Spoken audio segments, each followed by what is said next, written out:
Hi friends, உடல் ஆரோக்கியம் வாழ்க்கைக்கு எந்த அளவுக்கு முக்கியமானது அப்படிங்கிறது தான் இந்த பதிவில் நம்ம பார்க்க போகிறோம்.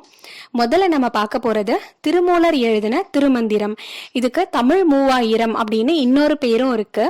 இதில் நம்ம 724வது பாடல் தான் இப்போ பார்க்க போகிறோம். உடம்பார் அழியில் உயிரார் அழிவர், திறம்பட மெய்ஞானம் சேரவும் மாட்டார், உடம்பை வளர்க்கும் உபாயம் அறிந்தே உடம்பை வளர்த்தேன் உயிர் வளர்த்தேனே.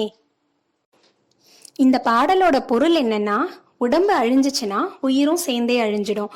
உடம்பும் அழிஞ்சு உயிரும் அழிஞ்சா உண்மையான ஞானத்தை, அதாவது அறிவை அடைய முடியாது. அதனால உடம்பை வளர்க்கும் உபாயம் அப்படின்னு சொல்லப்படுற விஷயங்களான சரியான உணவு என்ன, அதை எவ்வளோ சாப்பிடலாம், என்ன உடற்பயிற்சி செய்யலாம், அது எல்லாமே தெரிஞ்சு வச்சுக்கிறது தான்.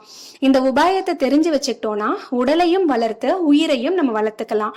இதன் மூலமா உண்மை அறிதல், தவம் செய்தல், இறுதியில் இறைவனை அடைதல் அப்படின்னு சொல்லப்படுற இந்த விஷயங்கள் எல்லாமே நம்மளால ஈஸியா பண்ணிட முடியும். அதனால இது எல்லாத்துக்குமே அடிப்படையா இருக்கிறது உடல் ஆரோக்கியம் தான் அப்படின்னு திருமூலர் தெள்ள தெளிவா இந்த பாடல்ல நமக்கு விளக்கி இருக்காரு. திருமந்திரம் மட்டும் இல்ல, ஒரு சில பழமொழிகளும் உடல் ஆரோக்கியத்தை பத்தி சொல்லி இருக்கு. சுவர் இருந்தால்தான் சித்திரம் வரைய முடியும். சுவர்னா உடல், சித்திரம்னா உழைப்பு. உடல் ஆரோக்கியமா இருந்தாதான் நம்மளால உழைக்க முடியும் அப்படின்னு இந்த பழமொழி சொல்லுது. அடுத்தது, நோயற்ற வாழ்வே குறைவற்ற செல்வம். நோய் நொடி இல்லாம வாழற வாழ்க்கை தான் நிறைவான செல்வம் அப்படின்னு இந்த பழமொழி நமக்கு சொல்லி கொடுக்குது.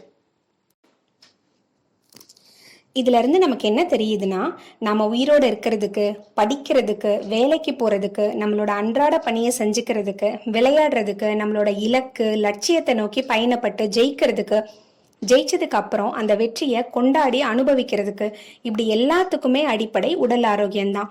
உடல் ஆரோக்கியத்துக்கு நாம எவ்வளவு முக்கியத்துவம் கொடுக்கிறோமோ அந்த அளவுக்கு நம்ம வாழ்க்கை பயணமும் இனிமையா அமையும். அடுத்த பதிவுல சந்திக்கலாம். நன்றி.